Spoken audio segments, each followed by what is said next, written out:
Indian Union. Okay, so the Indian Union consists of here you can see the president, then vice president, prime minister, and a council of ministers. So I hope you can view the slides. Slides കാണാമല്ലോ അല്ലേ? So നിങ്ങൾ slide share ചെയ്യുമ്പോൾ നിങ്ങൾ unmute ചെയ്തിട്ട് respond ചെയ്യണം. നിങ്ങളുടെ chats കാണാൻ വേണ്ടി പറ്റില്ല. ഓക്കെ അല്ലേ എല്ലാവരും? അശ്വിൻ ഓക്കെ അല്ലേ? എന്തെങ്കിലും നെറ്റ്വർക്ക് സ്ട്രെങ്ത് കുറയുന്നുണ്ടെങ്കിലോ കേൾക്കാൻ പറ്റുന്നില്ലെങ്കിലോ ഇഷ്യൂ ഉണ്ടെങ്കിലോ നിങ്ങൾ അൺമ്യൂട്ട് ചെയ്തിട്ട് റെസ്പോണ്ട് ചെയ്യുക. ഓക്കെ അല്ലേ? Seven Ashwin. Okay, so we have been discussing about the Indian Union.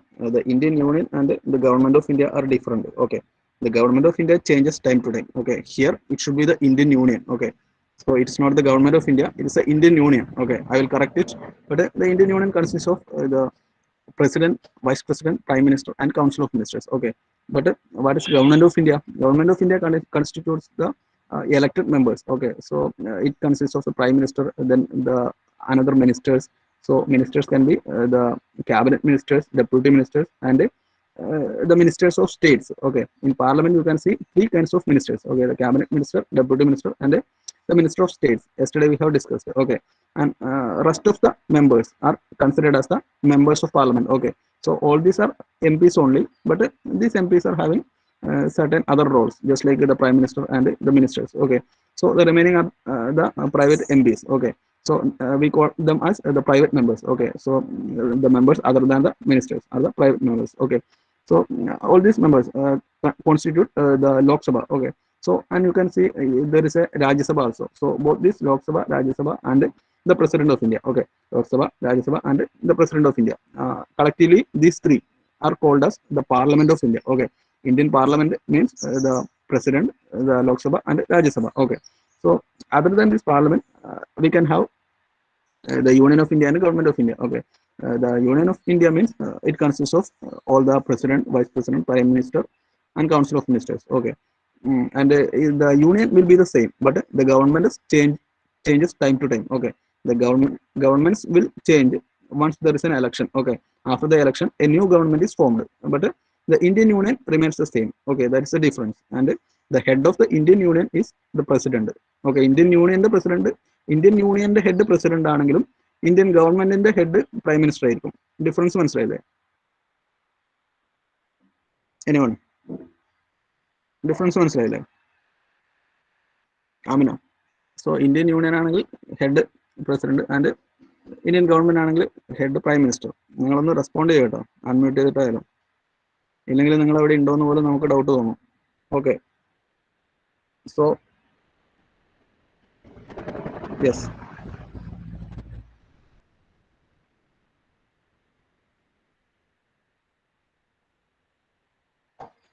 so that is what the difference. Then the head of state in strict legal sense, you can see it is bounded by accepting the advice of the council of ministers. Okay, so it is the council of ministers means there will be a group of ministers, and this group of ministers are formed in order to advise the president. Okay, in order to advise the president in various categories, just like the health, then the public transport, then public health, then all the education, all these categories. In all these categories, the president should have sufficient advice, because the president is a single person and he cannot handle all this together. So for that purpose, different members are there in the ministry. Okay, and the head of the ministry will be the prime minister. So the head of the council of ministers is the prime minister. That is what we have discussed. Now, what is the qualification for the election of president? We have already discussed that the election of the president is carried out or conducted by the Election Commission of India. Okay, and we are having a chief election commissioner and two other election commissioners. Okay, so that is the Election Commission of India, and this election commissioner will decide the date for the election, and there will be an electoral college. Okay, what is this electoral college? It is different from the college that you are studying. Okay, so electoral college consists of all the elected members of the parliament and legislative assemblies and legislative councils. Okay, once again, the electoral college consists of all the elected members from the parliament, the legislative assemblies, and the legislative councils. What is this legislative councils? I have already discussed yesterday. Okay, legislative assemblies means നമ്മൾ കാണുന്ന നിയമസഭ അല്ലെ, നമ്മുടെ സംസ്ഥാനത്തിൽ തിരുവനന്തപുരത്തുള്ള നിയമസഭ. So ഇനി നമുക്ക് നിയമസമിതി എന്ന് പറഞ്ഞിട്ടൊരു സാധനം കൂടിയുണ്ട്. അത് നമ്മുടെ സംസ്ഥാനത്തിലില്ല, ഇങ്ങനെ പറഞ്ഞിട്ടുണ്ട് അല്ലെ. ആന്ധ്രാപ്രദേശ്, ബീഹാർ, അതുപോലെ കർണാടക, മഹാരാഷ്ട്ര, പിന്നെ നമുക്ക് തെലങ്കാന, ഉത്തർപ്രദേശ് അല്ലെ, ബീഹാർ അല്ലെ, ഈ പറഞ്ഞ സംസ്ഥാനങ്ങളിൽ മാത്രം കാണുന്ന ചില ഒരു പ്രത്യേകതരം അല്ലെ ഒരു കൗൺസിലാണത്. അത് ലെജിസ്ലേറ്റീവ് കൗൺസിൽ എന്ന് പറയും. നമ്മൾ ലോക്സഭ, രാജ്യസഭ എന്ന് പറയുന്നത് സംസ്ഥാനത്തും രണ്ട് സഭകൾ അല്ലെ. ബൈക്കാമറൽ സിസ്റ്റം എന്നാണ് പറയാം. ബൈക്കാമറൽ സിസ്റ്റം എന്ന് പറഞ്ഞു കഴിഞ്ഞാൽ നമ്മുടെ ഒരു പാർലമെന്റ് എന്ന് പറയുന്നത് അല്ലെങ്കിൽ ഒരു നിയമനിർമ്മാണ സഭയിൽ രണ്ട് സഭകൾ അല്ലെ, നിയമനിർമ്മാണ സഭയും നിയമനിർമ്മാണ സമിതിയും. ഓക്കെ, സോ നമ്മള് വിധാൻ സൗദ എന്നൊക്കെ പറയും നമ്മൾ ഹിന്ദിയിൽ പറയുമ്പോൾ. ഓക്കെ, നമ്മൾ ഹിന്ദിയിലേ അത് പറയേണ്ട ആവശ്യമുള്ളൂ, കാരണം മലയാളത്തിൽ കേരളത്തിൽ അതില്ലല്ലോ. ഓക്കെ, സോ ഇവിടുത്തെ മെമ്പർമാരെ നമ്മൾ MLC എന്നാണ് വിളിക്കുക, member of legislative council. Okay, അവരിൽ തന്നെ എലക്ട് ചെയ്യപ്പെട്ടവരും ഉണ്ടാവും, നോമിനേറ്റ് ചെയ്യപ്പെട്ടവരും ഉണ്ടാവും അല്ലെ. ഈ നോമിനേറ്റ് ചെയ്യുന്നത് എന്തിനാണെന്ന് വെച്ചാൽ in order to fill the gap. Okay, നമുക്ക് പല ഫീൽഡുകളിലും പല വീക്കർ സെഷനുകളിലും ഇപ്പൊ ആംഗ്ലോ ഇന്ത്യൻസ് അല്ലെങ്കിൽ ചില കൾച്ചറൽ ഫീൽഡിലും സ്പോർട്സ് ഫീൽഡിലും ആർട്സ് ഫീൽഡിലും ഒക്കെ ഉള്ളവർ നമ്മുടെ സഭയിൽ ഉണ്ടാവണമെന്നില്ല അല്ലെ. അത് നിയമനിർമ്മാണത്തിനെ അഫക്ട് ചെയ്യും. അതുകൊണ്ട് നമ്മൾ എന്ത് ചെയ്യുന്നു, അങ്ങനെയുള്ളവരെ നോമിനേറ്റ് ചെയ്യുന്നു അല്ലെ, പ്രസിഡന്റ് നോമിനേറ്റ് ചെയ്യുന്നു. സോ ഈ നോമിനേറ്റ് ചെയ്യപ്പെട്ടവർക്ക് പ്രസിഡൻഷ്യൽ ഇലക്ഷന് വോട്ട് ചെയ്യാനുള്ള അവകാശമില്ല. പ്രസിഡൻഷ്യൽ ഇലക്ഷനിൽ നോമിനേറ്റ് ചെയ്യപ്പെട്ടവർക്ക് വോട്ട് ചെയ്യാനുള്ള അവകാശമില്ല. പക്ഷെ വൈസ് പ്രസിഡന്റൽ ഇലക്ഷനിലാണെങ്കിൽ വോട്ട് ചെയ്യാനുള്ള അവകാശമുണ്ട്. അതാണ് ഡിഫറൻസ്, മനസ്സിലായില്ലേ? അത് നമുക്ക് വൈസ് പ്രസിഡന്റ് പഠിക്കുമ്പോൾ പഠിക്കാം. Okay, in the electoral college it consist of only the elected members in the case of president, but in the case of vice president it consists of both the elected and nominated members. Okay, that is the difference. Now നമ്മൾ electoral കോളേജിനെ കുറിച്ച് പറഞ്ഞു. Okay, electoral കോളേജിനെ കുറിച്ച് പിന്നീട് വരുന്നുണ്ട് അല്ലെ. The electoral college consist of വായിച്ചു നോക്കുക, നിങ്ങൾ വായിച്ചു നോക്കുക. ലെജിസ്ലേറ്റീവ് അസംബ്ലീസിൽ നമ്മുടെ ലോക്സഭയിലും രാജ്യസഭയിലും എലക്ടഡ് മെമ്പേഴ്സ് ഉണ്ട് അല്ലെ. രാജ്യസഭയിൽ നമുക്ക് 12 നോമിനേറ്റഡ് മെമ്പേഴ്സിനെ കാണാൻ വേണ്ടി പറ്റും അല്ലെ. 12 പേരുണ്ടാവും nominated members. In the case of Lok Sabha it's only 2 അല്ലെ. 2 ആംഗ്ലോ ഇന്ത്യൻസിനെ പ്രസിഡന്റ് നോമിനേറ്റ് ചെയ്തിട്ടുണ്ടാവും ലോക്സഭയിലേക്ക്. 12 വ്യക്തികളെ രാജ്യസഭയിലേക്കും പ്രസിഡന്റ് നോമിനേറ്റ് ചെയ്യുന്നുണ്ട് അല്ലെ. രാജ്യസഭയിലേക്ക് നോമിനേറ്റ് ചെയ്യുന്നത് ആരാണ്? ആംഗ്ലോ ഇന്ത്യൻസിനല്ല, മറിച്ച് പല ഫീൽഡുകളിൽ വ്യക്തിമുദ്ര പതിപ്പിച്ചവരാണ് അല്ലെ. ആർട്സിലും സ്പോർട്സിലും കൾച്ചറിലും ലിറ്ററേച്ചറിലും സോഷ്യൽ റിഫോംസിലും ഒക്കെ അവരുടേതായ ഒരു സീറ്റ് നേടിയവരെയാണ് നമ്മൾ സച്ചിൻ ടെണ്ടുൽക്കർ, അതുപോലെ മേരി കോം അല്ലെ, കുറെ പേര് ആയിട്ടുണ്ട്. നമ്മൾ ജയാ ബച്ചനൊക്കെ ആയിട്ടുണ്ട്, ഒരുപാട് പേരായിട്ടുണ്ട് അല്ലെ. നമ്മൾ ഇതൊക്കെ ചെയ്യുന്നത് in order to fill the gap in the Lok Sabha. Okay, so they are having no right to elect. Okay, anyway, you can see നമ്മുടെ പ്രസിഡന്റ് ഇലക്ഷൻ ആവണമെങ്കിൽ പ്രസിഡന്റ് ആവാൻ ആഗ്രഹിക്കുന്ന ആളൊരു ഇന്ത്യൻ സിറ്റിസൺ ആയിരിക്കണം. അതുപോലെ 35 വയസ്സ് തികഞ്ഞവരായിരിക്കണം. പിന്നെ എങ്ങനെ ആയിരിക്കണം? ഒരു ലോക്സഭ MP ആവാനുള്ള യോഗ്യതയുള്ളവരായിരിക്കണം. മനസ്സിലായില്ലേ? ലോക്സഭ MP ആവാനുള്ള യോഗ്യത നമുക്ക് ലോക്സഭയെ കുറിച്ച് പഠിക്കുമ്പോൾ പഠിക്കാം. ഓക്കെ, അതുപോലെ ഇയാൾ എന്താക്കാൻ പാടില്ല? He should not have any other office of profit. Okay, he should not hold any other office of profit, just like if he is a government employee, then he cannot be the president. Okay, so government employee means he is holding an office which is giving him some profit. Okay, so നമ്മൾ ഈ ജയാ ബച്ചനൊക്കെ നമ്മുടെ parliament രാജ്യസഭയിൽ MP ആയ സമയത്ത് അവർ എന്ത് ചെയ്യുന്നുണ്ടായിരുന്നു? മറ്റൊരു ഓഫീസിൽ ഒരു പൊസിഷനിൽ ഇരിക്കുന്നതായിരുന്നു. ഒരു ഫിലിം ഡെവലപ്മെന്റ് ബോർഡ്, അവരുടെ UP എവിടെയുള്ള ഒരു ബോർഡിൽ അതിന്റെ പ്രസിഡന്റ് എന്തോ ആയിരുന്നു. സോ അതിൽ നിന്ന് അവർക്ക് പ്രോഫിറ്റ് കിട്ടുന്നുണ്ട്. So once she elected or once she nominated to the Rajya Sabha, what happened? His membership got automatically cancelled because she is holding another office of profit. Okay, ഈ രാജ്യസഭാ മെമ്പർമാർക്കും ഇങ്ങനെ ഒരു നിയമമുണ്ട് അല്ലെ. അവർ മറ്റൊരു തലത്തിൽ ഇരിക്കാൻ വേണ്ടി പാടില്ല. അപ്പോൾ അങ്ങനെ മറ്റൊരു തലത്തിൽ അവർ ഉണ്ടായതുകൊണ്ട് അവരുടെ മെമ്പർഷിപ്പ് ക്യാൻസൽ ആകപ്പെടുകയായിരുന്നു. അതിന് സുപ്രീം കോടതിയിൽ വാദിച്ചതാണ്. എന്നിട്ടും എന്തായി? ഫെയിലായി പോയി. കാരണം ഭരണഘടനയിൽ പ്രത്യേകം എടുത്ത് പറയുന്നുണ്ട്, നമ്മുടെ രാജ്യസഭാ MP മാരോ പ്രസിഡന്റോ ഒന്നും മറ്റൊരു പ്രോഫിറ്റബിൾ ആയിട്ടുള്ള ഓഫീസിന്റെ ചെയർ അസ്യൂം ചെയ്യാൻ വേണ്ടി പാടില്ല. Okay, so that is A rule. So after that Lok Sabha member ആവാനുള്ള ഒരു കപ്പാസിറ്റി ഉള്ള ആളായിരിക്കണം. അതുപോലെ എങ്ങനെ ആയിരിക്കണം? 10 പേര് ഈ ഇലക്ഷനിൽ ഇദ്ദേഹത്തെ സപ്പോർട്ട് ചെയ്യണം അല്ലെ. നമ്മൾ ഇലക്ഷന്റെ നാമനിർദ്ദേശ പത്രിക സമർപ്പിക്കുമ്പോൾ എന്ത് ചെയ്യും? കുറച്ച് പേര് ഈ സ്ഥാനാർത്ഥിനെ സപ്പോർട്ട് ചെയ്യണം അല്ലെ. സപ്പോർട്ട് ചെയ്തിട്ട് അവരുടെ ഒപ്പ് വെക്കണം. സോ അതിനെ നമ്മൾ 2 തരത്തിൽ വിളിക്കാം. ഒന്ന് പ്രപ്പോസേഴ്സും, അതുപോലെ മറ്റൊന്ന് നമ്മൾ സെക്കൻഡേഴ്സും അല്ലെ. സോ സെക്കൻഡേഴ്സും പ്രപ്പോസേഴ്സും ഉണ്ട്.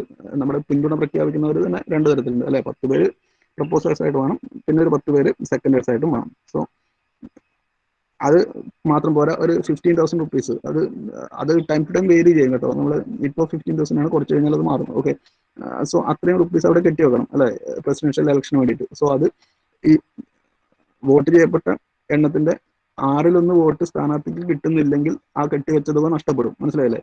1/6 ഭാഗം വോട്ട് കിട്ടാത്ത ഒരു സ്ഥാനാർത്ഥിക്ക് പ്രസിഡൻഷ്യൽ ഇലക്ഷന് കെട്ടിവെച്ച തുക പോലും നഷ്ടപ്പെടുന്ന സിറ്റുവേഷൻ ഉണ്ടാവും. മനസ്സിലായില്ലേ? So after that you can see the election is going on by a proportional representation by a single transferable vote.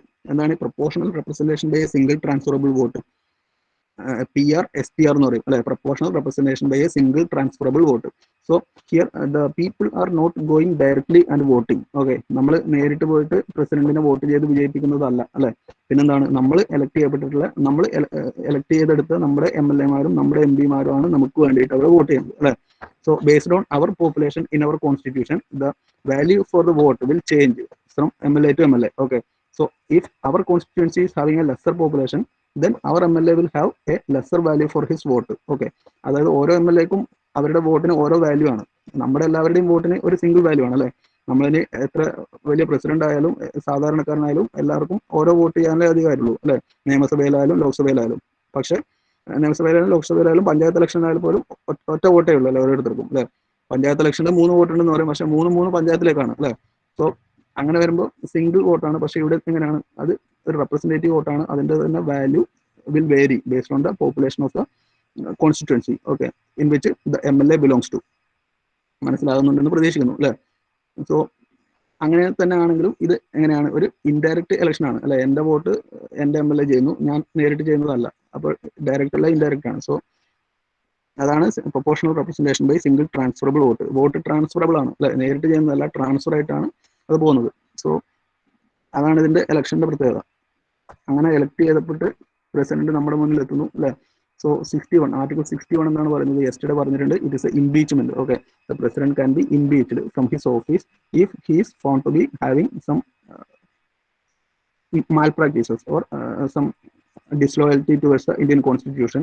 അങ്ങനെ എന്തെങ്കിലും കാണിക്കുകയാണെങ്കിൽ എന്ത് ചെയ്യും? Or if he's having some criminal background അല്ലെ, സം പ്രൂവ്ഡ് ക്രിമിനൽ ബാക്ക്ഗ്രൗണ്ട്, അങ്ങനെ എന്തെങ്കിലും ഉണ്ടെങ്കിൽ എന്ത് ചെയ്യും? ഒരു സഭയിൽ അത് പാസ്സാക്കപ്പെടും. അടുത്ത സഭയിലേക്ക് അത് മൂവ് ചെയ്ത് കഴിഞ്ഞാൽ അടുത്ത സഭ അതിനെക്കുറിച്ച് അന്വേഷിച്ചിട്ട് എന്ത് ചെയ്യും? ആ സഭയിൽ വെച്ചിട്ട് അതും പാസ്സാക്കപ്പെടും. പിന്നെ എന്ത് ചെയ്യും? പ്രസിഡന്റിന് 14 ദിവസം മുമ്പ്, well before 14 days before the president will get about that impeachment. Okay, he will get knowledge about the impeachment procedure just 14 days before. Okay, and within this 14 days he can demand or he can argue his viewpoints regarding the situation. And if these arguments were not valid in front of the Supreme Court, then what will happen? Definitely his presidentship will get cancelled. Okay, so അങ്ങനെ സംഭവിച്ചിട്ടില്ല ഇതുവരെ. Precedence ഒന്നും impeach ചെയ്യപ്പെട്ടിട്ടില്ല, impeachment പ്രൊസീജിയറും start ചെയ്യപ്പെട്ടിട്ടില്ല അല്ലെ. നേരെ മറിച്ച് നമുക്ക് പ്രസിഡന്റിന് മാത്രമല്ല, നമ്മുടെ CJI സുപ്രീം കോർട്ട് ചീഫ് ജസ്റ്റിസിനൊക്കെ ഇതുപോലെ ഇംപീച്ച് ചെയ്യാവുന്നതാണ് അല്ലെ. വൈസ് പ്രസിഡന്റിനെ നേരിട്ട് ഇംപീച്ച് ചെയ്യാൻ പറ്റില്ല, പക്ഷെ നമുക്ക് റിമൂവ് ചെയ്യാൻ വേണ്ടി പറ്റും മറ്റു പ്രൊസീജിയർ വെച്ചിട്ട് അല്ലെ. ഇങ്ങനെ ഹയർ പൊസിഷനിലുള്ള ഒരുപാട് പേരെ നമുക്ക് ഇംപീച്ച് ചെയ്യാൻ വേണ്ടി പറ്റും.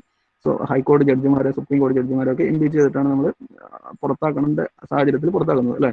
അല്ലെങ്കിൽ അവർ കാലാവധി കഴിഞ്ഞാൽ ഓട്ടോമാറ്റിക്കലി പുറത്താവും. ഇനി അതും അല്ലെങ്കിൽ അവർക്ക് ഏത് സമയത്തും റിസൈൻ ചെയ്യാനും പറ്റും അല്ലെ. ഇങ്ങനെ 3 രീതിയിലാണ് ഒരാൾ അല്ലെ. നമുക്ക് ഈ 3 എന്നുള്ളൊരു നമ്പറിന്റെ ഒരു പ്രത്യേകത ഉണ്ട് അല്ലെ. നമുക്ക് പുറത്തിറങ്ങാനുള്ള നമ്പറാണ് 3 അല്ലെ. നമ്മൾ നേരത്തെ കണ്ടു സിറ്റിസൺഷിപ്പിൽ നിന്ന് നമ്മൾ പുറത്തിറങ്ങുന്ന 3 മെത്തേഡ്സ് ഉണ്ട് അല്ലെ. അതുപോലെ ഒരു ബില്ല് ഒരു പ്രസിഡന്റിന്റെ കയ്യിൽ കിട്ടിയാൽ പ്രസിഡന്റിന് 3 കാര്യങ്ങൾ ചെയ്യാം ആ ബില്ലിനെ പുറത്തിറക്കാൻ അല്ലെ. അതുപോലെ നമുക്ക് ഏതെങ്കിലും ഒരാൾ ഒരു സ്ഥാനത്ത് നിന്ന് പുറത്തിറങ്ങുന്നത് 3 തരത്തിലാണ്. ഒന്നുകിൽ അത് ഒരു ഫോഴ്സ്ഫുൾ ആയിട്ടുള്ള ഒരു പുറത്തിറക്കി വിടലായിരിക്കും, അല്ലെങ്കിൽ എന്താ, അയാളുടെ കാലാവധി കഴിഞ്ഞാൽ അയാൾ ഓട്ടോമാറ്റിക്കലി പുറത്തിറങ്ങി പോകും. അതും അല്ലെങ്കിൽ എന്താണ്, അയാളുടെ ഇഷ്ടപ്രകാരം അയാൾ പുറത്തിറങ്ങി പോകുന്നു അല്ലെ. ഒന്ന് ഇഷ്ടപ്രകാരം, ഒന്ന് ഓട്ടോമാറ്റിക്കലി സംഭവിക്കുന്നത്, ഒന്ന് ഫോഴ്സ്ഫുള്ളി ചെയ്യുന്നത് അല്ലെ. പുറത്തിറക്കലിന്റെ ഒരു രീതി നിങ്ങൾക്ക് മനസ്സിലായിട്ടുണ്ടാവും അല്ലെ. ഈ സബ്ജക്ട് നിങ്ങൾ അങ്ങനെയാണ് പഠിക്കുന്നത്. കുറെ തിയറി, ഫുൾ തിയറി, 100% തിയറി, പക്ഷെ ബൈ ഹാർട്ട് ചെയ്യാനുള്ള വേണ്ടത് കാര്യങ്ങൾ മനസ്സിലാക്കി പഠിക്കുക അല്ലെ. പല പല കാര്യങ്ങളും നമ്മൾ വളരെ വ്യത്യസ്തമാണെന്ന് തോന്നുന്നത് വളരെ സിമിലർ ആയിരിക്കും അല്ലെ. നമ്മൾ വളരെ സിമിലർ ആണെന്ന് തോന്നുന്നത് വളരെ വ്യത്യസ്തമായിരിക്കും. അതിൽ ഉള്ളിലേക്ക് ഇറങ്ങി ചിലപ്പോൾ മനസ്സിലാവും അല്ലെ. അപ്പോൾ വ്യത്യസ്തമായത് ഒന്നിച്ച് പഠിക്കാം, അതുപോലെ സിമിലർ ആയിട്ടുള്ളത് ഒന്നിച്ച് പഠിക്കാം. സോ അതിന്റെ സിമിലാരിറ്റിയും അതിന്റെ വ്യത്യാസവും പഠിച്ചു കഴിഞ്ഞാൽ നിങ്ങൾക്ക് എന്താ, ആ കാര്യങ്ങൾ മൊത്തത്തിൽ മനസ്സിലാവും. എനിവേ നിങ്ങൾ ശ്രദ്ധിക്കുക, നമ്മൾ പിന്നെ പറഞ്ഞ എന്താണ് ഇംപീച്ച്മെന്റിനെ കുറിച്ച് ഇത്രേ പറയാനുള്ളൂ അല്ലേ. 14 ദിവസത്തിനുള്ളിൽ ഒരു നോട്ടീസ് കൊടുക്കും. ആ നോട്ടീസ് എക്സ്പ്ലെയിൻ ചെയ്യാനുള്ള ടൈം കൊടുക്കും. എക്സ്പ്ലനേഷൻ ഓക്കെ അല്ലെങ്കിൽ he will be thrown out. Okay, so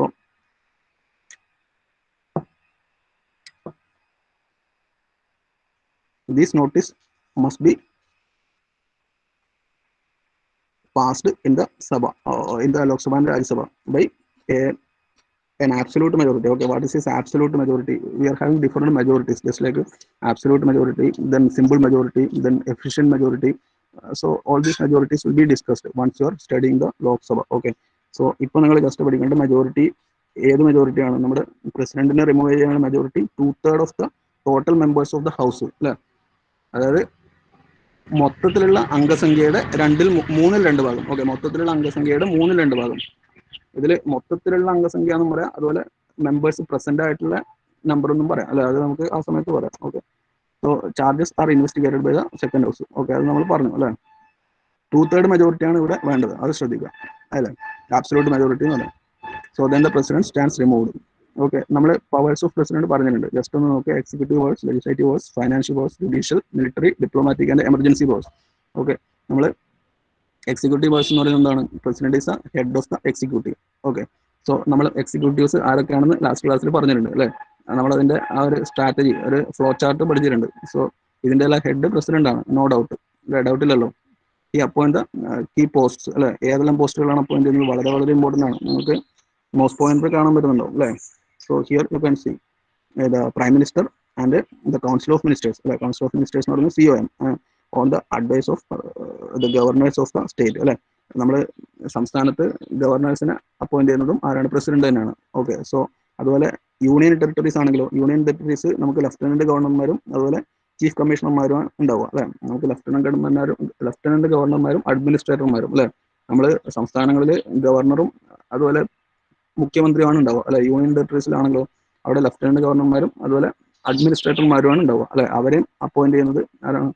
president തന്നെയാണ് അല്ലെ. അവരൊക്കെ എലക്ട് ചെയ്യപ്പെട്ട് വരുന്നവരല്ലേ എന്നായിരിക്കും നിങ്ങളിപ്പോൾ ഡൗട്ട് അടിക്കുന്നത് അല്ലെ. എല്ലാവരും എലക്ട് ചെയ്യപ്പെട്ട് വരുന്നവർ തന്നെയാണ്, പക്ഷെ അവർ അപ്പോയിന്റ് ചെയ്യേണ്ടത് ആവശ്യമുണ്ട് അല്ലെ. എലക്ട് ചെയ്യപ്പെട്ടിട്ട് അവർ എത്തിക്കഴിഞ്ഞാൽ അവരെ അപ്പോയിന്റ് ചെയ്യേണ്ടത് അത് പ്രസിഡന്റിന്റെ ഡ്യൂട്ടിയാണ് അല്ലെ. Okay, so the chief commissioners and chief കമ്മീഷണർമാര്, പിന്നെന്താണ് ചീഫ് ജഡ്ജസ് അല്ലെ. നമ്മൾ ഹൈക്കോടതിയിൽ അതുപോലെ സുപ്രീം കോടതിയിലൊക്കെ ജഡ്ജിമാരുണ്ട് അല്ലെ. ചീഫ് ജസ്റ്റിസുമാരുണ്ട്. ചീഫ് ജസ്റ്റിസ് ഉണ്ടാവും, അതുപോലെ കുറെ ജഡ്ജിമാരും ഉണ്ടാവും അല്ലെ. ഇപ്പൊ സുപ്രീം കോടതി എടുത്തു കഴിഞ്ഞാൽ അവിടെ ഇപ്പം 34 ജഡ്ജിമാരുണ്ട് അല്ലെ. അത് ഇപ്പോഴത്തെ അവസ്ഥ ഓരോ സമയത്തും മാറും അല്ലെ.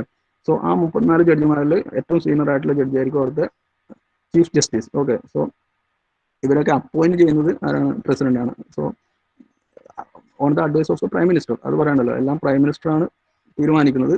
അപ്പോയിന്റ് ചെയ്യുന്നത് പ്രസിഡന്റ് ആയിരിക്കും. Okay, judges of the supreme കോടതി, high court, chairman and members of the UPSC, Union Public Service Commission. Okay, Union Public Service Commission, Controller and Auditor General of India. Okay, Controller and Auditor General of India, ഇതൊക്കെ എന്താണെന്ന് നമ്മൾ വിശദമായിട്ട് പഠിക്കും. Okay, Attorney General. Okay, attorney ATTO RNEY ആണ്, FL. Okay, Attorney General of India. So Attorney General of India is the highest law official. Okay, highest legal official in India അല്ലെ. ഇന്ത്യക്ക് വേണ്ടി supreme കോടതിയിൽ വാദിക്കുന്ന ഒരു ജഡ്ജാണ് അല്ലെ. എന്താണ് പ്രത്യേകത? നമ്മൾ പല കേസുകളും കണ്ടിട്ടുണ്ട് അല്ലെ. ഏതെങ്കിലും ഒരാൾ വേഴ്സസ് യൂണിയൻ ഓഫ് ഇന്ത്യ അല്ലെ. നമ്മൾ ഏതെങ്കിലും ഇപ്പൊ Shreya Singhal versus Union of India. Okay, so അല്ലെ, അങ്ങനെ കുറെ ആളുകൾ വേഴ്സസ് യൂണിയൻ ഓഫ് ഇന്ത്യ എന്നുള്ള രീതിയിൽ കേസുകൾ വന്നിട്ടുണ്ട് അല്ലെ. സോ അതായത് നമ്മൾ ഇന്ത്യയിൽ ഉണ്ടാക്കപ്പെട്ട ഏതെങ്കിലും ഒരു നിയമത്തിനെതിരായിട്ടായിരിക്കും അവർ വാദിക്കുന്നത് അല്ലെ. അല്ലെങ്കിൽ ഈവൻ ഇന്ത്യൻ കോൺസ്റ്റിറ്റ്യൂഷനിൽ തന്നെയുള്ള ഏതെങ്കിലും ഒരു ആർട്ടിക്കിളിന്റെ ഒരു ലൂപ്പ് ഹോള് കണ്ടുപിടിച്ചിട്ടായിരിക്കും അവർ വാദിക്കുന്നത്. അപ്പോൾ ഇന്ത്യയുടെ നിയമനിർമ്മാണങ്ങൾക്കെതിരെ വാദിക്കുന്നത് കൊണ്ട് ഇന്ത്യയുടെ ഭാഗത്ത് നിന്ന് വാദിക്കാൻ ഒരാൾ വേണം അല്ലെ. അതെപ്പോഴും ഈ നമ്മുടെ സുപ്രീം കോടതിയിൽ ആരായിരിക്കും? ഈ പറഞ്ഞ അറ്റോർണി ജനറൽ ആയിരിക്കും. ഓക്കെ, അത് നമുക്ക് ഡിസ്കസ് ചെയ്യാം, അറ്റോർണി ജനറൽ എന്താണെന്നത്. Okay, anyway Attorney General is appointed by the president. So the chairman and members of the Planning Commission. Okay, ഈ പ്ലാനിംഗ് കമ്മീഷന്റെ ചെയർമാൻ എപ്പോഴും ആരായിരിക്കും? പ്രധാനമന്ത്രി ആയിരിക്കും. ഓക്കെ അല്ലേ. In states, it will be the chief minister. Okay, in states, the planning commission will be chaired by the chief minister, and there will be a deputy chairman also. Or deputy chairman കൂടി ഉണ്ടാവും. Okay, അവരെയൊക്കെ appoint ചെയ്യുന്നത് president ആണ്. And the various commissions. Okay, we are having various commissions, just like economic commission, financial commission, then women commission, then children commission. And all these commissions are having some chairman. Okay, chairman ഉണ്ടാവും, അതുപോലെ secretary ഉണ്ടാവും. ഈ chairman appoint ചെയ്യുന്നത് president ആയിരിക്കും. Okay, So he's having the legislative powers. Legislative powers means powers by which he can handle the law. Okay, നിയമത്തിനെ handle ചെയ്യാനുള്ള പല പവറുകളും ഉണ്ട്. So he can summon and prorogue the sessions of parliament and may dissolve the Lok Sabha even before expiry of its terms on the advice of the prime minister. Okay, നമ്മുടെ prime minister ഉണ്ട്. Prime minister ആണ്, he is the head of the majority party which is present in the Lok Sabha. Okay, in Lok Sabha we can see different members in different political parties will be there, and the political party which is having the maximum strength in the Lok Sabha will be having a leader, and that leader will be the prime minister by default. Okay, and that prime minister once decided, he will get appointed by the president. Okay, so അങ്ങനെ president appoint ചെയ്ത് കഴിഞ്ഞാൽ പിന്നെ ബാക്കിയുള്ള council of മിനിസ്റ്റേഴ്സിനും അതുപോലെ ബാക്കി നേരത്തെ പറഞ്ഞ എല്ലാവരെയും ഈ പറഞ്ഞ പ്രസിഡന്റ് പ്രൈം മിനിസ്റ്ററിന്റെ അഡ്വൈസോട് കൂടി അപ്പോയിന്റ് ചെയ്യുന്നു. അണ്ടർസ്റ്റുഡ്? ഓക്കെ, സോ ഒരു സഭയുടെ ലോക്സഭ എടുക്കുമ്പോൾ നമുക്ക് കൃത്യമായിട്ട് മനസ്സിലാവും എന്താണ് ഈ സമ്മൺസ്, എന്താണ് പ്രൊറോഗ്സ് എന്നൊക്കെ. ഓക്കെ, അതുപോലെ എങ്ങനെയാണ് ഡിസോൾവ് ചെയ്യുന്നത്, എങ്ങനെയാണ് നമ്മൾ ഒരു ദിവസത്തെ പ്രൊസീഡിങ്സ് എൻഡ് ചെയ്യുന്നത്, അതുപോലെ ഒരു സെഷന്റെ പ്രൊസീഡിങ്സ് എൻഡ് ചെയ്യുക, അതുപോലെ ഫുള്ളായിട്ട് ലോക്സഭ അങ്ങ് ഡിസോൾവ് ചെയ്യുക. അല്ല, അതൊക്കെ ഡിഫറെൻ്റ് ആണ്. ഓക്കെ, നമുക്ക് നേരത്തെ പറഞ്ഞ നമ്മൾ നിർത്തലാക്കലിന് 3 തലങ്ങളുണ്ട് അല്ലെ. ഒന്നെന്ന് വെച്ച് കഴിഞ്ഞാൽ എന്താണ്, ഇപ്പം ഇന്നത്തെ അല്ല എന്തും അവസാനിപ്പിക്കുന്നത് 3 രീതിയിലാണ് നമ്മൾ നേരത്തെ പറഞ്ഞിട്ടുണ്ട് അല്ലെ. അപ്പൊ ഇപ്പൊ നമ്മൾ ഇന്നത്തെ ക്ലാസ് കഴിഞ്ഞു, ഓക്കെ, അത് ഒരു ടൈപ്പുള്ള കഴിയലാണ് അല്ലെ. അതുപോലെ ഈ സെമ്മ് കഴിഞ്ഞു, അത് ഒരു ടൈപ്പുള്ള ഒരു കഴിയലാണ് അല്ലെ. അതെല്ലാം കഴിഞ്ഞ് നിങ്ങളുടെ ഈ കോഴ്സ് മൊത്തം കഴിഞ്ഞു എന്ന് പറയുന്നത് അത് മറ്റൊരു തരത്തിലുള്ള ഒരു കഴിയലാണ് അല്ലെ. ഇതും ഏതിനാണ്, ലോക്സഭയിൽ ഇതും വരുന്നുണ്ട് അല്ലെ. ലോക്സഭയിൽ ഇന്നത്തെ സമ്മേളനം കഴിഞ്ഞാൽ ഇന്ന് വൈകുന്നേരം ആകുമ്പോൾ എല്ലാവരും അങ്ങ് പിരിഞ്ഞു പോകും അല്ലെ. അതുപോലെ ഈ സെഷൻ കഴിയുക എന്ന് പറയുന്നത് എന്താണ്, ഒരു സെമസ്റ്റർ കഴിയുന്ന പോലെ. അതായത് നമുക്ക് ലോക്സഭയിൽ എന്താണ് ജനുവരി, ജൂൺ, ഒക്ടോബർ ഈ 3 മാസങ്ങളും ഫംഗ്ഷനിങ് ആയിരിക്കില്ല അല്ലെ. ജനുവരി, ജൂൺ, ഒക്ടോബർ. അപ്പം ഈ 3 മാസം ഫംഗ്ഷൻ അല്ലെങ്കിൽ ഓട്ടോമാറ്റിക്കലി 3 സെഷനുകൾ ഉണ്ടാവും അല്ലെ. അപ്പോൾ അതായത് ഫെബ്രുവരി തൊട്ട് ഫെബ്രുവരി, മാർച്ച്, ഏപ്രിൽ, മെയ്. ഓക്കെ, ഫെബ്രുവരി, മാർച്ച്, ഏപ്രിൽ, മെയ് ഈ 4 മാസങ്ങളിലായിട്ട് എന്തുണ്ടാവും, അതിന്റെ ബഡ്ജറ്റ് സെഷൻ ഉണ്ടാവും, ബഡ്ജറ്റ് സെഷൻ. ഓക്കെ, അപ്പോൾ അത് കഴിഞ്ഞിട്ട് ജൂലൈ, ആഗസ്റ്റ്, സെപ്റ്റംബർ. അല്ലെ, ജൂലൈ, ആഗസ്റ്റ്, സെപ്റ്റംബർ ഈ 3 മാസങ്ങളിൽ എന്തുണ്ടാവും, മൺസൂൺ സെഷൻ ഉണ്ടാവും അല്ലെ. അത് കഴിഞ്ഞിട്ട് നവംബർ, ഡിസംബർ മാസങ്ങളിൽ എന്തുണ്ടാവും, വിന്റർ സെഷനും ഉണ്ടാവും. ഓക്കെ, അപ്പം നമ്മൾ ശൈത്യകാല സമ്മേളനം, വർഷകാല സമ്മേളനം, ബഡ്ജറ്റ് സമ്മേളനം അല്ലെ, പത്രങ്ങളിലൊക്കെ വായിച്ചിട്ടുണ്ടാവും. പാർലമെന്റിന്റെ വർഷകാല സമ്മേളനത്തിന് ഡൽഹിയിൽ തുടക്കം അല്ലെ, അങ്ങനെയൊക്കെ പറഞ്ഞിട്ട്. സോ ഈ പറഞ്ഞ സെഷനുകൾ, ഒരു സെഷൻ കഴിഞ്ഞ് അടുത്ത സെഷനിലേക്ക് പോകുന്നതിനിടയിൽ ഒരു ഗ്യാപ്പ് ഉണ്ടാവും അല്ലെ. അങ്ങനെ ഒരു സെഷൻ അവസാനിപ്പിക്കുന്നതിനാണ് നമ്മൾ ആ സമയത്ത് പഠിക്കും. ഓക്കെ, ആ ഒരു പൊസിഷൻ, ആ ഒരു പ്രോസസ്സ് ചെയ്യുന്നത് പ്രസിഡന്റ് ആണ്. ഓക്കെ, അതുപോലെ ഈ സഭ മൊത്തത്തിൽ ഡിസോൾവ് ചെയ്യാനുള്ള അധികാരം ഈ പ്രസിഡന്റിനുണ്ട്. മനസ്സിലായോ? നമുക്ക് ഇപ്പോൾ കുറെ പേര് എലക്ട് ചെയ്യപ്പെട്ടിട്ട് അവർ എന്ത് ചെയ്തു, ഈ അവിടുത്തെ മെജോറിറ്റി പാർട്ടി ഒരു ലീഡർ പ്രൈം മിനിസ്റ്ററായി അവർ ഒരു പാർട്ടി അവരൊരു ഗവൺമെന്റ് രൂപീകരിച്ചു അല്ലെ. ഈ ഗവൺമെന്റിന് മെജോറിറ്റി തെളിയിക്കാം അല്ലെ. നമുക്ക് വോട്ടെടുപ്പ് നടത്തി കഴിഞ്ഞാൽ എത്ര പേര് ഗവൺമെന്റിനെ ഫേവറബിൾ ആയിട്ട് നിൽക്കുന്നുണ്ട്, അത് ഒരു മെജോറിറ്റി ആണെങ്കിൽ അല്ലെ, അത് മോർ ദാൻ 50% ആണെങ്കിൽ ആ ഗവൺമെന്റ് ഇവിടെ സസ്റ്റെയിൻ ചെയ്ത് പോകും അല്ലെ.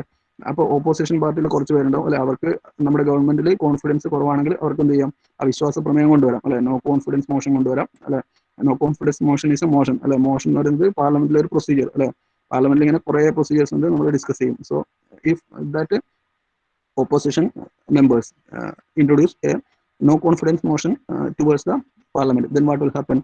The parliament should sorry, not the parliament, the ruling party. Ruling party വേണ്ടിയിട്ട് ഒരു നോ കോൺഫിഡൻസ് മോഷൻ കൊണ്ടുവന്നാൽ എന്ത് സംഭവിക്കും? Ruling party should be responsible to show its confidence. Okay, അപ്പോൾ പ്രൈം മിനിസ്റ്റർ എന്ത് ചെയ്യും? പ്രൈം മിനിസ്റ്റർ കോൺഫിഡൻസ് മോഷൻ തിരിച്ച് പുറപ്പെടുവിക്കും അല്ലെ. അതായത് ഒരു വോട്ടെടുപ്പ് നടത്തും, നമ്മുടെ ഗവൺമെന്റിനെ ഫേവർ ചെയ്യുന്നവർ എത്ര പേരുണ്ട്, അപ്പോൾ മോർ ദാൻ 50% ആണെങ്കിൽ ഗവൺമെന്റ് ഓക്കെ. അല്ലെങ്കിൽ പ്രസിഡന്റ് എന്ത് ചെയ്യും, നമ്മുടെ ആ ഒരു മിനിസ്ട്രി എന്ത് ചെയ്യും, ക്യാൻസൽ ചെയ്യും അല്ലെ. അപ്പോൾ അങ്ങനെ ഒരു മിനിസ്ട്രി, ഒരു മന്ത്രിസഭ വീണ് കഴിഞ്ഞാൽ എന്ത് സംഭവിക്കും അല്ലെ? ദ മിനിസ്ട്രി ഫോൾസ് എന്നൊക്കെ പറയും. മന്ത്രിസഭ വീഴുന്നു അല്ലെ. വീണ് കഴിഞ്ഞാൽ എന്ത് സംഭവിക്കും? വീണ്ടും പല കോയിലേഷനുകളും നടക്കും അല്ലെ. പല പാർട്ടികളും ഒന്നിച്ചു ചേർന്നിട്ട് എന്ത് ചെയ്യും, നമ്മൾ ഭരിക്കാമെന്ന് പറഞ്ഞിട്ട് മുന്നോട്ട് വരും അല്ലെ. എന്നിട്ട് അവരുടെ നേതാവ് പുതിയ പ്രധാനമന്ത്രിയാവും അല്ലെ. അപ്പൊ പഴയ മന്ത്രിസഭ പോയി പുതിയ മന്ത്രിസഭ വന്നു. അപ്പോഴും ലോക്സഭ സെയിം തന്നെയാണ്, മനസ്സിലായില്ലേ? ലോക്സഭയിലെ മെമ്പർമാരൊന്നും മാറുന്നില്ല. ഇതേ മെമ്പർമാർ തന്നെ ഒരു ഇന്റേണൽ റീഅറേഞ്ച്മെന്റിലൂടെ പുതിയ ഒരു കോയിലേഷൻ ഉണ്ടാക്കിയെടുത്തിട്ട് ഒരു മന്ത്രിസഭ രൂപീകരിച്ചിട്ട് പുതിയൊരു ഗവൺമെന്റ് ആയിട്ട് ഭരിക്കുന്നു അല്ലെ. ഇലക്ഷൻ നടന്നിട്ടില്ല, പഴയ ഇലക്ഷനിലെ മെമ്പർമാർ തന്നെയാണ് അല്ലെ. അപ്പോൾ പ്രസിഡന്റിന് അതിന് അനുമതി കൊടുക്കാം. നേരെ മറിച്ച് ഇങ്ങനെ ഒരു കോയിലേഷൻ ആർക്കും ഉണ്ടാക്കാൻ പറ്റുന്നില്ലെങ്കിലോ, അതായത് ഒരു മന്ത്രിസഭ രൂപീകരിക്കാൻ ആവശ്യമായ ഭൂരിപക്ഷം കിട്ടത്തക്ക രീതിയിലുള്ള ഒരു കൂട്ടായ്മ ഉണ്ടാക്കിയെടുക്കാൻ പല പാർട്ടികൾക്കും പറ്റുന്നില്ലെങ്കിൽ എന്ത് സംഭവിക്കും? ഓട്ടോമാറ്റിക്കലി നമ്മുടെ പ്രസിഡന്റ് ഡിസൈഡ് ചെയ്യും അല്ലെ. ഈ എലക്ട് ചെയ്യപ്പെട്ട മെമ്പേഴ്സിന് ഒരു ഗവൺമെന്റ് രൂപീകരിക്കാൻ പറ്റുന്നില്ല, അതുകൊണ്ട് എന്ത് ചെയ്യുക, നമ്മുടെ ലോക്സഭ പിരിച്ചുവിടുക അല്ലെ. ലോക്സഭ ഫുള്ളായിട്ട് പിരിച്ചുവിടുക, പുതിയ ഇലക്ഷൻ നടത്തുക അല്ലെ. അതിന് വേണ്ടിയിട്ട് ഇലക്ഷൻ കമ്മീഷന് ഓർഡർ കൊടുക്കുക അല്ലെ. എത്രയും പെട്ടെന്ന് പുതിയ ഇലക്ഷൻ നടത്തിയിട്ട് എന്ത് ചെയ്യുക, പുതിയ മെമ്പേഴ്സിനെ തെരഞ്ഞെടുത്തിട്ട് ഒരു ഗവൺമെന്റ് ഉണ്ടാക്കാൻ വേണ്ടിയിട്ട് അവരെ ഇൻവൈറ്റ് ചെയ്യുക അല്ലെ. സോ ഈ കാര്യം ചെയ്യുന്നത് പ്രസിഡന്റ് ആണ്, മനസ്സിലായില്ലേ? അപ്പോൾ പ്രസിഡന്റിന്റെ പവർ നോക്കണം. ഈവൻ ലോക്സഭ ഫുള്ളായിട്ട് പിരിച്ചുവിടാനുള്ള പവർ വരെയുണ്ട് അല്ലെ? സോ അതൊക്കെ എങ്ങനെയായിരിക്കും? പക്ഷെ നമ്മുടെ പ്രൈം മിനിസ്റ്ററുടെ അഡ്വൈസ് പ്രകാരം ആയിരിക്കുന്നേ ഉള്ളൂ. ഓക്കെ, അപ്പോൾ സമാധാനമില്ലേ? അതായത് നമുക്ക് പ്രസിഡന്റിന് ഇത്രയും പവർ ഉണ്ടെങ്കിലും നമ്മൾ എന്താ, പ്രൈം മിനിസ്റ്ററിന്റെ അഡ്വൈസ് അനുസരിച്ചാണ് അത് പ്രൊസീഡ് ചെയ്യുന്നത്. സോ ഇതൊക്കെ പറഞ്ഞത് ഇനിയുള്ള ചില ചാപ്റ്ററിലെ പോർഷൻസ് കൂടെ ആഡ് ചെയ്തിട്ടാണ്. പക്ഷെ നിങ്ങൾക്ക് ഇത് ഇപ്പൊ പറഞ്ഞാലേ ഇപ്പൊ പറയുന്നത് എന്താണെന്ന് നിങ്ങൾക്ക് മനസ്സിലാവും. ഓക്കെ അല്ലേ? സോ നമ്മൾ ഈ പ്രൊറോഗ് സമ്മൺ എന്നൊക്കെ പറയുന്നതിന്റെ മീനിങ് അതാണ്. Okay, in detail we will explain in the coming sessions. Okay, so അത് കഴിഞ്ഞിട്ട് നമ്മൾ പറഞ്ഞ address both the houses of the parliament അല്ലെ? ഈ പ്രസിഡന്റിന് സഭയിൽ പോയിട്ട് എന്ത് ചെയ്യുക, അതിനെ അഡ്രസ് ചെയ്യാം അല്ലെ? നമ്മുടെ നമ്മുടെ നമ്മുടെ കെ ആർ നാരായണൻ നമ്മുടെ കേരള നിയമസഭയിലൊക്കെ വന്നിട്ട് അഡ്രസ് ചെയ്തിട്ടുണ്ട് അല്ലെ? കേരള നിയമസഭയിൽ അഡ്രസ് ചെയ്ത ആദ്യത്തെ പ്രസിഡന്റാണ്. അത് നിയമസഭകളിൽ, സംസ്ഥാന നിയമസഭകളിൽ പോയിട്ട് അവിടെ അഡ്രസ് ചെയ്യാം. അതുപോലെ ലോക്സഭയിൽ പോയിട്ട് അതിനെ അഡ്രസ് ചെയ്യാം, രാജ്യസഭയിൽ പോയിട്ട് അതിനെ അഡ്രസ് ചെയ്യാം അല്ലെ? എല്ലാ പൊതുവർഷത്തിലും എന്ത് ചെയ്യും? പ്രസിഡന്റ് പോയിട്ട് ലോക്സഭയിൽ അഡ്രസ് ചെയ്യും അല്ലെ? അതുപോലെ പുതിയൊരു മന്ത്രിസഭ രൂപീകരിക്കപ്പെട്ട് കഴിഞ്ഞാൽ, അല്ലെങ്കിൽ പുതിയൊരു ഒരു ഗവൺമെന്റ് രൂപീകരിക്കപ്പെട്ട് കഴിഞ്ഞാൽ അതിന്റെ ഫസ്റ്റ് സെഷൻ പ്രസിഡന്റ് പോയിട്ട് അഡ്രസ് ചെയ്യും. മനസ്സിലായില്ലേ? സോ അതിനുള്ള പവർ പ്രസിഡന്റിനുണ്ട് അല്ലെ? ലോക്സഭയിൽ പോയിട്ട് അതിനെ അഡ്രസ് ചെയ്യാനുള്ള. സോ അത് ആണ് ഈ സെക്കൻഡ് പോയിന്റ് പറഞ്ഞത്. So after that he can call for a joint sitting അല്ലെ? ലോക്സഭയും രാജ്യസഭയും രണ്ട് സഭകളായിട്ടാണ് ഇരിക്കുന്നത്. ഇതിനെ ബൈക്കാമറൽ സിസ്റ്റം എന്നാണ് വിളിക്കുക. ബൈക്കാമറൽ എന്ന് പറഞ്ഞു കഴിഞ്ഞാൽ ഒരു പാർലമെന്റിൽ രണ്ട് സഭകൾ അല്ലെ? ഇന്ത്യൻ പാർലമെന്റ് അങ്ങനെയാണ് അല്ലെ? പല പാർലമെന്റുകളിലും അങ്ങനെയുണ്ട് അല്ലെ? ബ്രിട്ടീഷ് പാർലമെന്റ്, അങ്ങനെ പാർലമെന്റുകൾക്ക് രണ്ട് സഭകളുള്ള ഒരുപാട് രാജ്യങ്ങളുണ്ട്. സോ ഇതിനെ ഒന്നിച്ചു ചേർത്ത് ഒരു മീറ്റിംഗ് വിളിക്കേണ്ട ആവശ്യം പലപ്പോഴും വരാറുണ്ട്. എന്തുകൊണ്ടാണ്? ജോയിന്റ് സിറ്റിംഗ്, ചില ഡിസ്പ്യൂട്ട്സ് അല്ലെ? വോട്ടെടുപ്പിൽ പല എന്താ ആശങ്കകളും ഉണ്ടെങ്കിൽ എന്ത് സംഭവിക്കും? ഒന്നിച്ചിരുന്ന് വോട്ട് ചെയ്യാനുള്ള ഒരു തീരുമാനത്തിലെത്തും. പ്രസിഡന്റ് എന്ത് ചെയ്യും? President calls four a joint sitting അല്ലെ? ജോയിന്റ് സിറ്റിംഗ് നടത്തുമ്പോൾ നമുക്കറിയാം, ലോക്സഭയിൽ ഒരു സ്പീക്കർ ഉണ്ടാവും, ഒരു ഡെപ്യൂട്ടി സ്പീക്കർ ഉണ്ടാവും അല്ലെ? രാജ്യസഭയിലാണെങ്കിലോ ഒരു ചെയർമാനും ഉണ്ടാവും, ഒരു വൈസ് ചെയർമാനും ഉണ്ടാവും അല്ലെ? ഈ രാജ്യസഭ ചെയർമാൻ എന്ന് പറയുന്നത് ആരായിരിക്കും? ഓട്ടോമാറ്റിക്കലി ഇത് വൈസ് പ്രസിഡന്റ് തന്നെ ആയിരിക്കും. മനസ്സിലായില്ലേ? അപ്പോൾ വൈസ് പ്രസിഡന്റ് ചെയർമാൻ ആയിട്ടുള്ള രാജ്യസഭയും, അതുപോലെ ഒരു speaker with speaker which is the presiding officer of the Lok Sabha അല്ലെ? ലോക്സഭയുടെ പ്രിസൈഡിംഗ് ഓഫീസറായിട്ട് ഒരു സ്പീക്കറും ഉണ്ടാവും. ഓക്കെ, അപ്പം ജോയിന്റ് സിറ്റിംഗ് വിളിച്ച് ചേർത്താൽ ഇതിൽ ആരായിരിക്കും ഇതിനെ ഹാൻഡിൽ ചെയ്യുന്നത്? അത് ഹാൻഡിൽ ചെയ്യുന്നത് സ്പീക്കർ ആയിരിക്കും. ഓക്കെ, സോ ആ സമയത്ത് നമ്മുടെ രാജ്യസഭാ ചെയർമാന് റോളൊന്നുമില്ല. ഓക്കെ, അപ്പം നമ്മൾ ജോയിന്റ് സിറ്റിങ്ങിനെ കുറിച്ച് പറഞ്ഞു. ഈ ജോയിന്റ് സിറ്റിംഗ് വിളിച്ചു ചേർക്കുന്നത് എന്തിനാണ്? In order to clarify the disputes in between the two houses related to some particular bills അല്ലെ? ചില ബില്ലുകൾ വരുമ്പോൾ അതിലാണ് ഈ പറഞ്ഞ ഡിസ്പ്യൂട്ട് ഒക്കെ വരിക. അപ്പോഴാണ് ഈ പറഞ്ഞ ജോയിന്റ് സിറ്റിംഗ് ഒക്കെ ആവശ്യമായിട്ട് വരിക. നേരെ ലോക്സഭാ സ്പീക്കർ നേരെ പ്രസിഡന്റിനോട് പറയും, ഒരു ജോയിന്റ് സിറ്റിംഗ് വിളിക്കാൻ പറയും അല്ലെ? അപ്പം എന്ത് ചെയ്യും? പ്രസിഡന്റ് ജോയിന്റ് സിറ്റിംഗ് വിളിക്കും. ജോയിന്റ് സിറ്റിംഗ് എന്ന് വെച്ച് കഴിഞ്ഞാൽ അത് പാർലമെന്റിന്റെ നടുത്തളത്തിൽ അതിനുള്ള സൗകര്യമുണ്ട് അല്ലെ? രണ്ട് സഭകൾക്കും ഒന്നിച്ച് സമ്മേളിക്കാനുള്ള. ഓക്കെ, അങ്ങനെ അവർ സമ്മേളിക്കും. ഓക്കെ, നമ്മൾ പ്രസിഡന്റിനെ നോമിനേറ്റ് ചെയ്യാനുള്ള പവർ ഉണ്ടെന്ന് പറഞ്ഞു അല്ലെ? ലാസ്റ്റ് പോയിന്റ് നോക്കുക. He can nominate 12 members to the Rajya Sabha and 2 members to the Lok Sabha. Okay, ലോക്സഭയിലേക്ക് നോമിനേറ്റ് ചെയ്യുന്ന 2 members ആംഗ്ലോ ഇന്ത്യൻ കമ്മ്യൂണിറ്റിയിൽ പെടുന്നവരായിരിക്കും. ഓക്കെ, ആംഗ്ലോ ഇന്ത്യൻ കമ്മ്യൂണിറ്റി, അത് ആ ഒരു പരിപാടി നിർത്തലാക്കണം എന്നൊക്കെ ഇപ്പൊ പുതിയ നിയമനിർമ്മാണങ്ങൾ നടക്കുന്നുണ്ട് അല്ലെ? കാരണം ആംഗ്ലോ ഇന്ത്യൻസ് കമ്മ്യൂണിറ്റി കുറഞ്ഞു വരുന്നു അല്ലെ? എന്തിനാണ് വെറുതെ രണ്ടുപേരെ ഈ ഒരു കമ്മ്യൂണിറ്റിനെ നോമിനേറ്റ് ചെയ്യുന്നതെന്നൊക്കെയുള്ള ക്വസ്റ്റ്യൻ വരുന്നുണ്ട് അല്ലെ? Anyway, still it's going on, so you should study 2 members in the Lok Sabha and 12 members in the Rajya Sabha should be nominated by the president. Okay, so മണി ബില്ലുകൾ പലതരത്തിലുണ്ട്. നമ്മൾ ബില്ലുകളെ കുറിച്ച് പഠിക്കുമ്പോൾ പഠിക്കാം. ഓക്കെ, സോ നമ്മളിപ്പോൾ പെട്ടെന്ന് നോക്കുക. മണി ബില്ലുകൾ ലോക്സഭയിൽ ഇൻട്രൊഡ്യൂസ് ചെയ്യുന്നത് പ്രസിഡന്റ് ആണ്. അതുപോലെ നമ്മൾ any bill seeking make the alteration of boundaries of States, ഇത് നമ്മൾ ഫസ്റ്റ് മോഡ്യൂളിൽ പഠിച്ചിട്ടുണ്ട് അല്ലേ? എന്താണ്? നമ്മൾ പുതിയ സംസ്ഥാനങ്ങൾ ഉണ്ടാക്കാനോ ഓൾറെഡി ഉള്ള സംസ്ഥാനങ്ങളുടെ ബൗണ്ടറി ചേഞ്ച് ചെയ്യാനൊക്കെ ഫസ്റ്റ് സ്റ്റെപ്പ് എന്താണ്? പ്രസിഡന്റ് അതിന് വേണ്ടിയിട്ടുള്ള ഒരു റെക്കമെൻഡേഷൻ ഈ ലോക്സഭയിലോ രാജ്യസഭയിലോ കൊണ്ടുവരണം അല്ലെ? സോ അത് പ്രസിഡന്റിന്റെ ഒരു പവറാണ്. സോ പാർലമെന്റിൽ മൂന്നാമത്തെ പോയിന്റ് നോക്കുക. പാർലമെന്റിൽ ഒരു ബില്ല് ആക്ടായി മാറുന്നത് എപ്പോഴാണ്?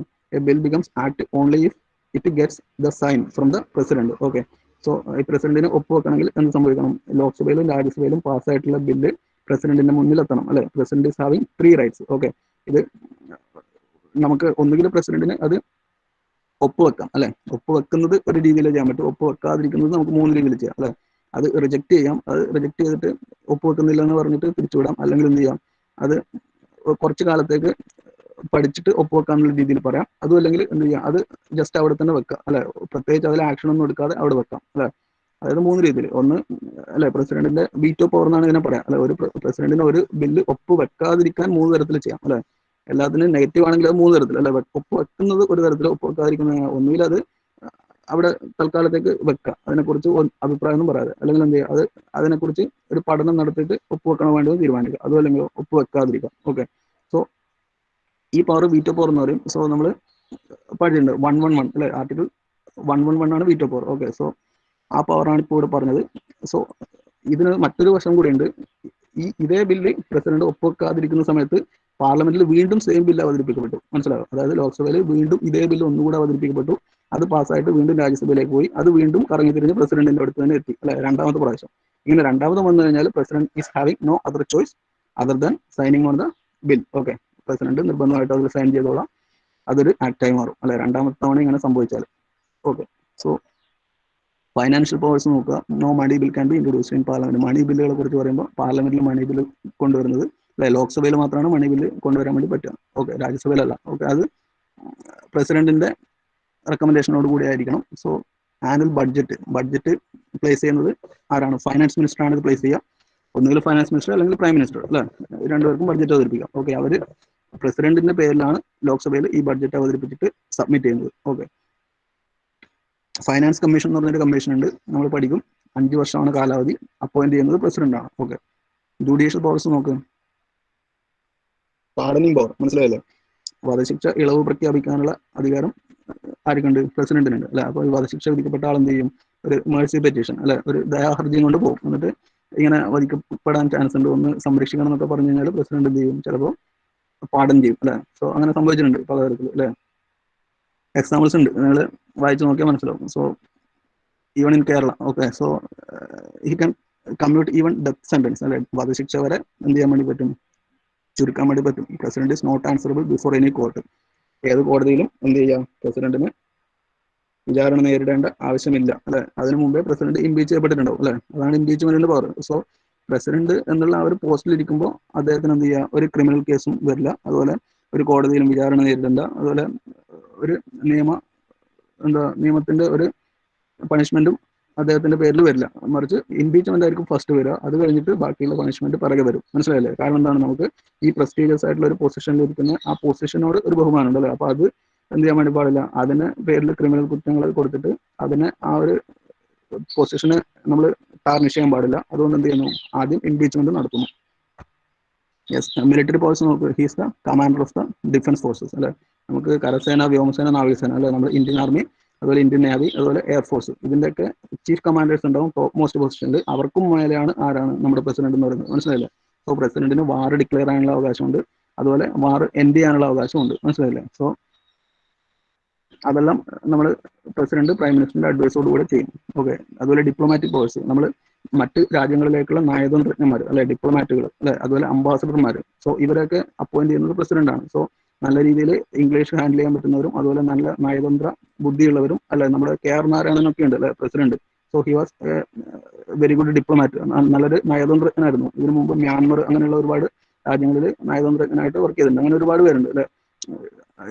നമ്മുടെ വിജയലക്ഷ്മി പണ്ഡിറ്റ്, അല്ലെ, ജവഹർലാൽ നെഹ്റുവിന്റെ സിസ്റ്റർ, അല്ലെ, അങ്ങനെ ഒരുപാട് പേര് നല്ല നയതന്ത്രജ്ഞരാണ്. സോ ഇവരൊക്കെ അപ്പോയിന്റ് ചെയ്യുന്നത് പ്രസിഡന്റ് ആണ്. Okay, so the diplomats and ambassadors are getting appointed by the president. Okay, so നമ്മൾ വ്യാപാര ബന്ധങ്ങൾ, അതുപോലെ ഏതെങ്കിലും ട്രീറ്റീസ്, അല്ലെ, ട്രീറ്റീസ് എന്ന് വെച്ച് കഴിഞ്ഞാൽ നമ്മുടെ കരാറുകൾ, അല്ലെ, അന്താരാഷ്ട്ര ആണവ കരാറ്, അങ്ങനെയുള്ള കുറെ കരാറുകൾ, അതൊക്കെ ഓടി നടന്ന് ഒപ്പുവെക്കുന്നത് നമ്മുടെ പ്രൈം മിനിസ്റ്റർ ആണെങ്കിലും അതെല്ലാം ആരുടെ പേരിലാണ്? പ്രസിഡന്റിന്റെ പേരിലാണ്, അല്ലെ. സോ ഇങ്ങനെയുള്ള രാജ്യാന്തര ബന്ധങ്ങൾ, അവിടെ രാജ്യങ്ങളെ സന്ദർശിച്ചിട്ട് ഒപ്പുകൾ വെക്കുന്നത് പ്രൈം മിനിസ്റ്റർ ആണെങ്കിലും it will be under the name of president. Okay, emergency powers നോക്കുക. എമർജൻസി പവേഴ്സ് ഒന്ന് വായിച്ചു നോക്കുക. ഓക്കെ, ഞാൻ നിങ്ങൾക്ക് എമർജൻസി പവേഴ്സ് എന്ന് പറയുന്നത് നമുക്ക് പലതരത്തിലുള്ള എമർജൻസി ഉണ്ട്, അല്ലെ. National emergency, state emergency and financial emergency. Okay, ഞാൻ നിങ്ങൾക്ക് ക്ലാസ്സിൽ പറഞ്ഞു തീർന്നില്ലെങ്കിൽ എന്ത് ചെയ്യാം? നിങ്ങൾക്ക് സ്ലൈഡ് ഷെയർ ചെയ്ത് തരാം. ഓക്കെ, നമുക്ക് എന്തായാലും പറഞ്ഞു തീരാൻ പോകുന്നില്ല, അപ്പൊ നിങ്ങൾ സ്ലൈഡ് നോക്കി പഠിക്കാൻ ഓക്കെ അല്ലേ? അല്ലെ, നമ്മുടെ ടൈം കുറവാണ്. സ്ലൈഡ് നോക്കിയാൽ മനസ്സിലാവുന്നതേ ഉള്ളൂ, വായിച്ച് മനസ്സിലാക്കാം. എന്തെങ്കിലും അഭിപ്രായം ഉണ്ടോ ഇതിനെക്കുറിച്ച്? ഇല്ലെങ്കിൽ ഇതിങ്ങനെ നീണ്ടുപോകും. എന്നിട്ട് ഡൗട്ട് ചോദിക്കുക. അല്ലേ? ബാക്കിയുള്ള ക്ലാസ്സിൽ നമുക്ക് ജുഡീഷ്യൽ ആൻഡ് ലെജിസ്ലേറ്റർ കാര്യങ്ങൾ ഡിസ്കസ് ചെയ്യാനുണ്ട്. എനിവൺ? ആശിഷ് ഓക്കെ ആണോ? റെസ്പോണ്ട് ചെയ്യണം. Okay okay. അപ്പം നിങ്ങൾ സ്ലൈഡ് ഞാൻ നിങ്ങൾക്ക് നിങ്ങളുടെ ഇൻവോയ്സിൽ ഇട്ട് തരാം. അതുപോലെ ക്ലാസ് നോട്ടും നിങ്ങൾക്ക് ഷെയർ ചെയ്ത് തരുന്നുണ്ട്. ഇന്ന് നാളായിട്ട് ഫുൾ ക്ലാസ് നോട്ട് തേർഡ് മോഡ്യൂളിൻ്റെ അപ്ലോഡ് ചെയ്യാം. സെക്കൻഡ് മോഡ്യൂളിൽ നിങ്ങൾക്ക് കിട്ടിക്കാണും അല്ലേ? അപ്പോൾ അത് പഠിക്കുക. തേർഡ് മോഡ്യൂളിൻ്റെ ക്ലാസ് നോട്ട് നിങ്ങൾ വെക്കുക അല്ലേ? നിങ്ങൾ ഡിസ്കസ് ചെയ്യുക. നിങ്ങൾ ഇങ്ങോട്ട് റെസ്പോണ്ട് ചെയ്യുക. എന്തെങ്കിലും ബുദ്ധിമുട്ടുകൾ ഉണ്ടെങ്കിലോ മനസ്സിലാവാതെ ഉണ്ടെങ്കിലോ ഒക്കെ കുഴപ്പമൊന്നുമില്ല. ഓക്കെ. അറ്റൻഡൻസ് പറഞ്ഞാൽ നമുക്ക് പേര് വിളിക്കുന്നവർ ചാറ്റ് ബോക്സിൽ നെയിം ടൈപ്പ് ചെയ്തിട്ട് എൻ്റർ അടിക്കുക. Okay. Ashish, Abhinav, Abhishek, Aditya, Akhil. Yes. Okay. Then Akhil, Amal, Amina, Anena, Anirudh. Yes. Anjitha, Anuja, Anupama, Aromal, Aishwarya, Arpith. Yes. Arpith. Yes. Oh. Arundhath, Ashwin, Fasna, Fathima, Rafshada, Rithul. Yes. Jareesh, Khadeeja, Likhith, Mariyam, Liyana, Mithun Mohan.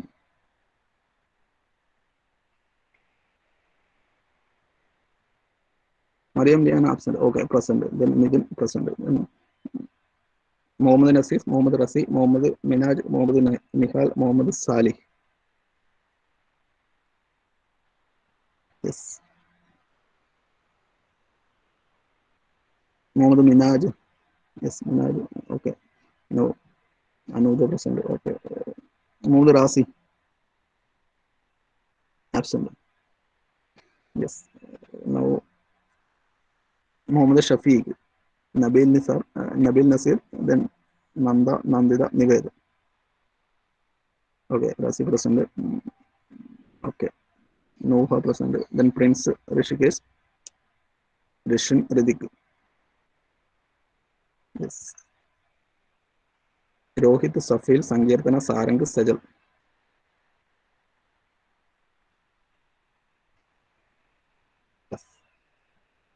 സെവിൻ, Shabin, Sishad, Thanu, Theja. Yes. Yes. Thulasi, Vaishnavi, Vishnu, Vaishna, Yadav. Yes. Aneesh, Amal. Aneesh present അല്ലേ? അനീഷ് പ്രസന്റ് ആണ്. ഓക്കെ. അനീഷ് ഒന്ന് ടൈപ്പ് ചെയ്തിട്ട്. Yes. Okay. So we will continue the discussion during the next class. Okay.